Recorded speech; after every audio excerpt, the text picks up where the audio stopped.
베트남이 예전과 다른 모습을 보이고 있습니다. 한국과 거리를 두려는 모습을 보이자 베트남 최대 기업인 삼성전자는 베트남 시설을 철수 모든 공장을 한국으로 되돌릴 고민을 했다고 하는데요. 이 소식이 알려지자 베트남 정부 관계자들은 다급하게 삼성전자가 바짓가랑이를 붙잡고 제발 있어달라는 부탁을 했다고 합니다. 소홀하게 한국 기업을 대하는 대가를 받고 있는데요. 대체 베트남에 무슨 일이 벌어지고 있는지 지금부터 자세하게 설명해 드리겠습니다. 무더운 작년 여름 코로나로 인해 많은 이들이 움직이지 못하는 최악의 상황이었습니다. 특히 삼성전자 베트남 공장에서 일하는 직원들은 무더위에 코로나까지 겹쳐 자칫 잘못하면 공장 가동이 멈춰질 수 있었던 상황이죠. 그런데 이때 베트남 정부에서 특단의 조치를 내립니다.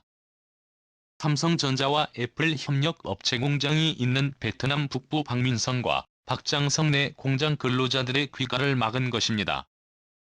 한국인이라면 상상도 하기 힘든 이 조치에 많은 베트남인들은 정부의 갑작스러운 행동에 당황하지 않을 수 없었다고 하죠. 코로나로 인해 공장이 멈추기라도 하면 그 즉시 베트남 경제가 마비가 오기 때문에 내린 결정. 베트남 근무자들은 묵묵하게 정부의 결정을 받아들여 근무지를 벗어나지 않았습니다. 베트남 정부의 행동에 해외 언론사인 블룸버그는 이해할 수 없는 처사라며 이들의 실태를 고발했지만 베트남 정부 입장에서는 어쩔 수 없는 선택이었습니다. 삼성전자의 눈치를 살피고 있는 베트남 정부 입장에선 코로나로 인한 폐쇄가 발생하면 먹고 살 길이 없어지는 것이기에 극단적인 방법을 동원해서라도 감염을 막아야겠죠. 삼성전자가 베트남에게 있어 얼마만큼 중요한지 알 수 있는 사례입니다. 실제로 삼성전자는 2011년 기준 베트남 GDP의 25%에 달하는 매출을 기록. 다른 기업들과는 압도적으로 차이가 나는 성과를 거두었죠. 베트남에서 670억 달러 한화로 74조 원에 달하는 매출을 기록. 이익만 따져봤을 때 한화로 약 4조에 달하는 액수를 벌어들였죠.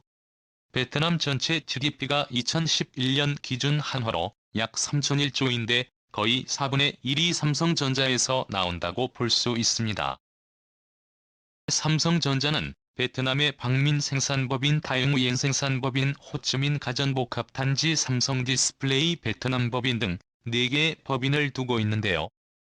그 중에서 상당한 비중을 차지하는 곳이 바로 스마트폰을 담당하는 SEVT가 이익의 상당 부분을 견인했습니다. 한화로 약 29조에 달하는 이익을 거뒀고 이익만 따져봤을 때 2조에 달하는 성과를 이뤄냈죠. 당연히 베트남에선 삼성전자가 매우 중요한 고객이면서 나라 경제를 지탱하는 거대한 기둥이라고 볼 수 있습니다. 총리가 직접 삼성전자를 찾아와 제발 살려달라고 할 정도로 삼성전자가 베트남에 차지하는 위상은 남다릅니다. 끈하게 관계를 유지하는 모습을 보인 삼성과 베트남. 그러나 그들의 밀월 관계에서 최근 균열이 발생하고 있습니다. 바로 베트남이 보인 탈한국 움직임 때문인데요. 부터 시작된 미세한 균열은 점점 큰 파장을 불러일으켰습니다. 베트남은 코로나가 심해지면서 한국을 비롯한 외국 관광객 출입을 엄격하게 통제하는 모습을 보였습니다. 삼성전자를 필두로 한 한국 기업인들이 베트남에 드나드는 것에도 굉장히 민감한 반응을 보였죠. 아시아나 항공 회항 사건이 대표적입니다. 하노이 공항으로 향했던 아시아나 항공 여객기가 베트남의 갑작스러운 출입 거부로 인해 원래 목적지였던 하노이가 아닌 quang 성건동 공항에 도착한 곳입니다. 심지어 베트남은 이제부터 아시아나 항공을 통해 하노이로 오는 여객기는 번동공항으로 갈 것을 일방적으로 지시. 사전에 공식 통보도 없이 무례한 행동을 저질렀습니다. 이것만 아니라 코로나 시기에 베트남 정부가 보인 기묘한 행동은 한국 기업들의 베트남 투자를 꺼리게 만들었죠. 베트남은 4차 코로나 유행이 한창이던 지난 6월 백신 조달이 여의치 않자 한국을 비롯한 외국 기업에게 손을 내밀었습니다. 노골적으로 자국 백신 구매비를 기업들이 네덜란드 태도의 기존에 좋은 관계를 유지하던 한국 기업들은 갑작스러운 베트남 정부의 불통에 당황하지 않을 수 없었다고 합니다. 이런 적이 처음이었기 때문이었죠. 10년 이상 베트남에서 교육하던 이들도 베트남의 일방적인 행동에 놀라며 한국에게 항상 따뜻했던 베트남의 돌변에 충격을 받았다고 말했죠. 삼성전자도 예외는 아니었습니다. 베트남 정부의 과도한 방역 정책도 삼성전자 사업에 방해가 되었는데요.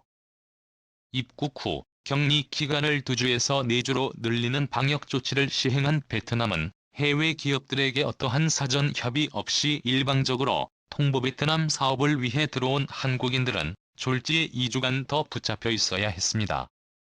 게다가 작년 생산 차질을 빚은 삼성전자는 결국 베트남이 아닌 인도와 인도네시아의 생산 물량을 열고 일관 생산 납기일에 맞춰 겨우 물량 수급을 봐줄 수 있었죠.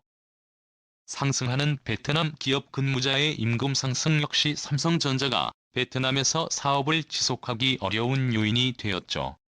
인도와 달리 베트남 공장의 가동률이 급격하게 떨어진 것도 주목할 만한 부분인데요. 삼성전자 입장에서는 베트남에 더 이상 공장을 증설하는 등 추가 투자를 하기 어려운 상황이 되었습니다. 이 틈을 타 인도는 삼성전자를 향해 러브콜을 보내고 있습니다.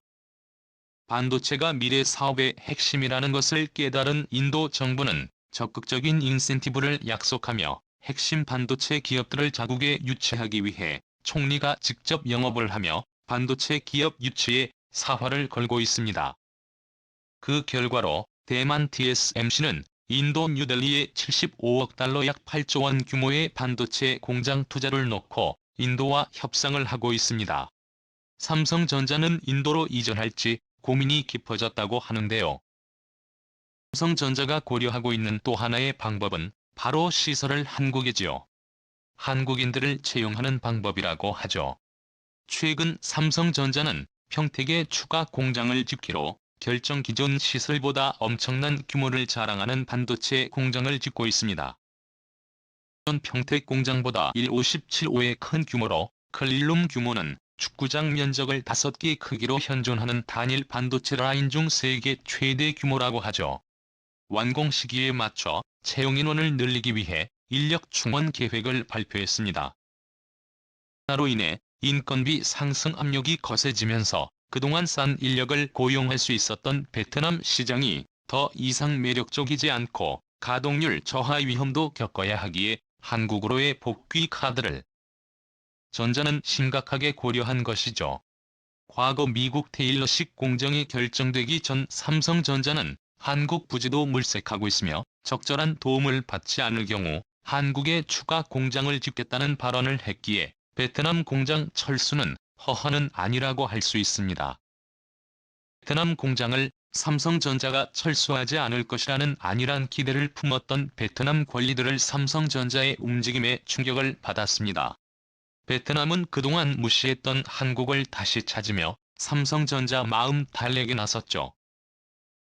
진 베트남 총리는 삼성전자 베트남 지사를 방문 현재 좋은 실적을 거두고 있는 삼성전자에 대해 극찬을 보내며 삼성이 LA부터 Z까지 투자를 확대하는데 가장 유리한 조건을 준비하겠다며 저자세를 보였습니다. 특히 배터리 공장 부지를 찾고 있는 삼성이 투자를 유도하기 위해 배터리 공장 투자를 위한 최적의 부지를 찾는데 정부가 나서겠다며 삼성에 투자를 요청하는 모습을 보였습니다. 게다가 삼성 계열사인 삼성물산의 6천억 규모 발전 프로젝트까지 베트남 정부에서 밀어주는 모습을 보이며 한국에게 그동안 소홀했던 모습을 보상하겠다는 의지를 드러냈죠. 시민 동남쪽 23거리에 위치한 온계화력 발전 프로젝트에 삼성물산이 참여가스 터빈과 스팀 터빈을 비롯해 각종 변전소와 송전선로를 건설할 계획이라는 내용이 언론 보도를 통해 나왔습니다. 그동안 삼성전자가 베트남에 있던 것을 당연하게 여기던 이들이 삼성전자의 이전 움직임에 화들짝 놀라 삼성을 챙기려고 하는 곳이죠.